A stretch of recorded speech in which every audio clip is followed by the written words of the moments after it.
Later that afternoon. And there's George. Okay, so there is an Easter egg here, so I'm just gonna read how to do that. So I need to use that on the lady. Oh, hi. Bonjour, monsieur. Would you like me to foretell your future? No thanks. I'm very good. It only takes a minute. Thanks all the same, but I'm not superstitious. Besides, if it only takes a minute, that's not much of a future to look forward to. What do you make of this tool? Is it something a dentist would use? No, it's for raising manhole covers. Formidable. This is so complicated. Did I show you this tool? Yes, my dear. Okay. See you later. That's right, monsieur. We'll talk to her eventually, but for now, we need to do that as well. And then, it's gonna be. Okay. Don't understand. Wait. Yeah, that's this one. Oh, this one. I'm not sure. Did not work? Let's try it. Oh, hi. Hello, my handsome friend. Did I show you this tool? Yes, my dear. See you later. That's right, monsieur. You will.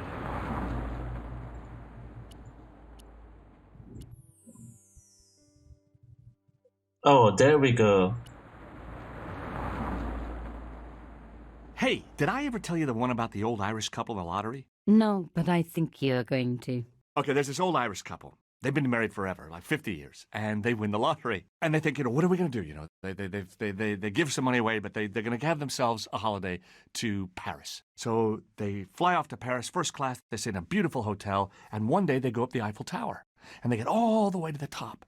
And as they're up there, it's just them and these two hippies. Two hippies, long hair, beard, long robes. And as they're sort of seeing them, looking at them, suddenly one of the hippies gets up on top of the guardrail and jumps just before he hits the ground, picks up his arms, and all the way back up again. Now, the old, they've never seen anything like this before in their lives. They can't believe what they've just seen. This hippie just jumped off just before he hit the ground, flaps his arms, and up he comes. They can't believe it. They walk over to him, and they say, "Excuse me, sir. I mean, oh, good. Oh, it's really easy, man. It's really easy. You just sort of, you jump, you empty your mind, and just before you hit the pavement, you go with your arms, and up you come. Here, I'll show you how to do it again." Just before he hits the pavement, up again. They can't believe it. It's unbelievable. Come on, yeah, you can try it, man. Yeah, you come on up. Come on, you'll be fine. You can do it. So the old fella, the old lady, they get up there, and just there, they say, okay. So when we jump, we go all the way down. Just before we flap our arms, you'll come straight back up again, man. It's really easy. Go ahead, give it a try. The old Irish couple on the way down, they're emptying their arms. Just before they hit the pavement, they start flapping their arms. Nothing. Bang, flop. Irish stew on the pavement. It's all over. And the two hippies are up there, and the other hippie, who hasn't said a word through all this, said, "You know, Gabriel, for an archangel, you can be a real son of a bitch."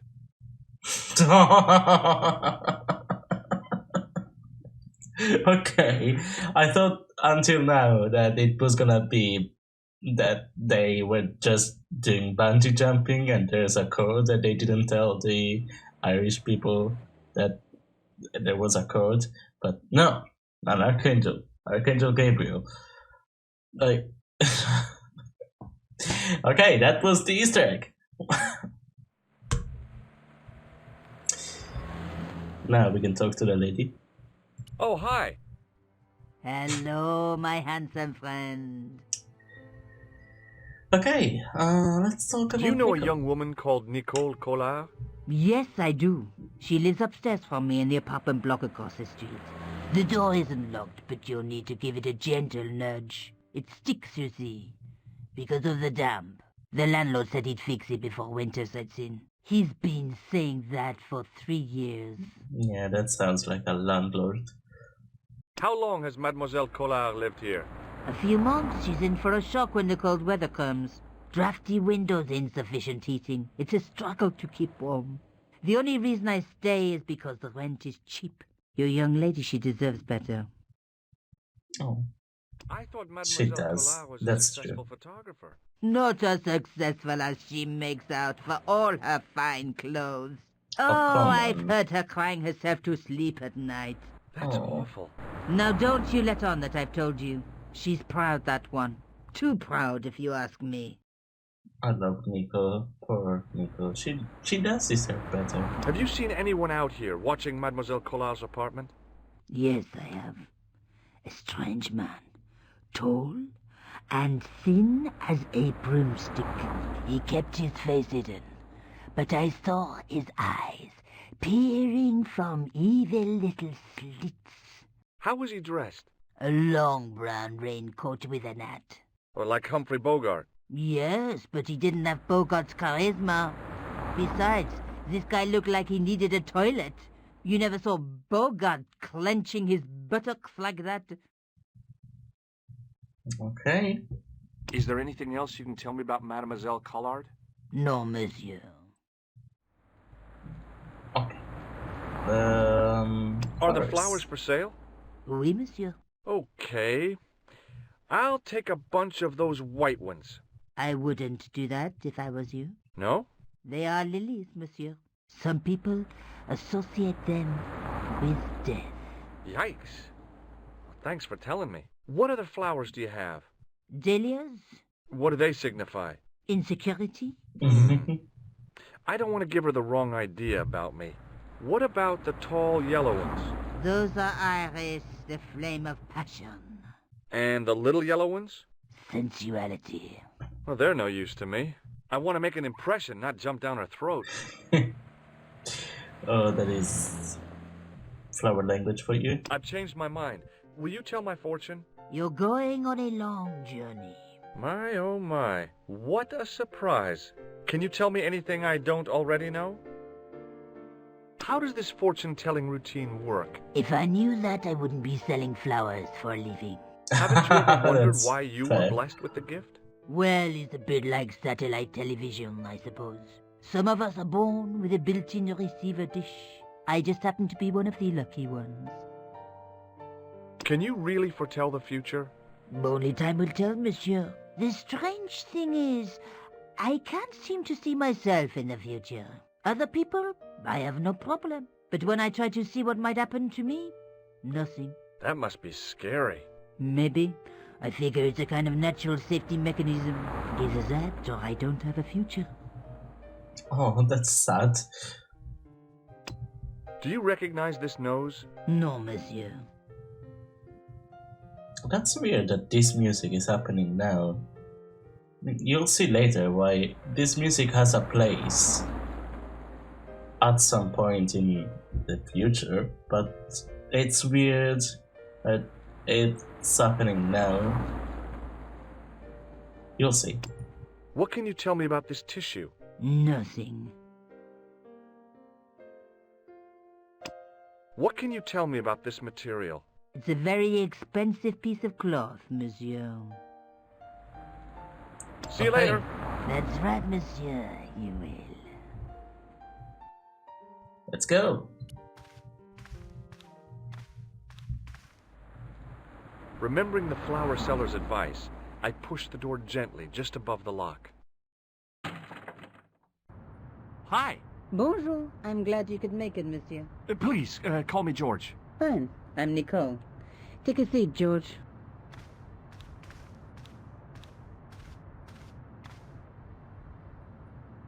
Eh bien? And what have you been up to? I've been exploring the sewers underneath the cafe. I thought I could smell something bad. The clown used the sewer to escape and to change out of his costume. I guess he was in a hurry. He left his jacket behind. And? I got his tailor's phone number. You had better luck than I did. Luck, she said. Luck. Hard work, I'd call it. What happened? My editor told me to drop this story. Can you believe it? But you're not going to do that. Oh no. I'm going to find out what's behind these killings. It just doesn't add up. It almost feels like some sort of conspiracy. The police in 3 different countries have kept very quiet about the murders. The press don't connect them at all. They blame them on political, religious, or militant minority extremists. Well, that covers just about everyone. Okay, so first of all, I just realized that George goes everywhere around Europe and doesn't ever get a shower. Or, I mean, yeah, he does sleep at some point, but he doesn't get a shower as far as I know. So he will smell like sewers around all of Europe. And then also, you will see at some point that Nico will say something like, "Oh, I'm not gonna tell him about Carshon because my father somehow is involved, and I don't want to tell any of that."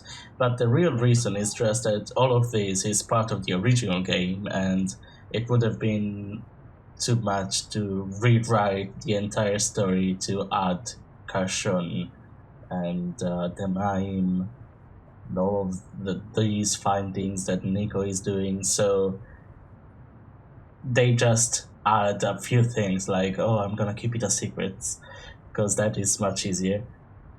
Anyway, that's... Tell me more about the clown's previous victims. You'll The see first here. was Arnaud Bellotta, the millionaire pharmaceutical baron. He made his money from amphetamines in the post-war slimming and diet boom. Imagine it, millions of housewives literally speeding their butts off. The only witness in the case was his Filipino au pair. She swears he was lured to his death by a snowman. What about the clown's second victim? Yamada, the controversial Japanese politician. He inherited his fortune from his father's electrochemical consortium. How did he die? At the hands, or should I say flippers, of a giant emperor penguin. A snowman, a penguin, and now a clown. I had been about to add mine to the list, but stopped myself. I really didn't want to have to explain to George about my father's involvement with Cachon. You know, I Yep, hate to admit it, there but we this go. is scary. It is. And I'll tell you this, I will not be accepting any invitations to costume parties. I don't blame you for being scared. I am too. But this story could be my only chance for a big break. Or an early death. Yep. Or both. Tell me more about yourself. There's nothing much to tell. Well, how'd you get into photography? I guess I owe that to my father. He bought me my first camera. I was 8, and my parents had just split up. Oh, I'm sorry. Did you live with your father? Yes, my mother went off with her new boyfriend. I didn't mind. Papa was all I needed. 4 years later, he died in a plane crash. Oh, I'm sorry. It's all right. I don't mind talking about him. He was more like an older brother, really. Always joking and laughing. Papa always wanted me to study art. That's why I went to college. Did you learn about photography at college? God, no. I couldn't afford the materials. We were billed for everything we used. Paint, canvas, paper. Most of my year turned to minimalism. It was cheaper. I used to go poaching in the park for squirrel hair. The only time I wasn't hungry was the term I did printing. I used to eat the potatoes. You're making fun of me, aren't you? Oh, no. I believe that, honestly. Like, I was interested in doing the art academy because it's not university here, and there is a scholarship that you can get for universities, and you can get sort of the same ones for this Academy of Arts that I was interested in. But then the scholarship doesn't cover the materials, and the materials for everything are so expensive. So in the end, I decided not to do any of that. So I believe that. This is the tool I used to get into the sewers. Fascinating, George. You're not interested, are you? Oh, of course I am. I think it was very brave of you to go down those sewers. Yeah? Well, it was kind of scary, but, well, I had a job to do. I found this false nose in the sewer. Hey, what's this inside it? The contents of someone's nose? Don't be cross, George. It says La Risée du Monde. Masks and costumes. It's a costume shop near the Gare Saint-Lazare. I'll check it out. Maybe the owner remembers who hired the clown costume. I love how even if you examine the nose, George would never have found out on its own. On his own, he just doesn't have the same eye for details. Anyway, speaking of don't be gross, George. I found this tissue down the sewer. That's disgusting, George. No. I think the stuff on it is grease paint, like actors use or clowns. It's still disgusting. Get rid of it. Yep, it is disgusting. I found a piece of material near the cafe. When I showed it to the concierge, he recognized it right away. It's very distinctive, all right. Just wait until you see this. I developed a film I shot at the cafe. Here, George, it's an enlargement I made. Look what that guy's wearing. Checkered pants. The same material as I found in the sewer. That's right. This guy shouldn't be difficult to find. Oh no? Take a close look at his right cheek. A scar in the shape of a horseshoe. Or a crescent moon. Nice. How come you enlarged this photograph of me? Because I noticed the guy behind you, of course. Okay, and that's it for now, I think. I have to go. Okay, I'll see you later. So now I guess we'll go to the toy shop. Let's go.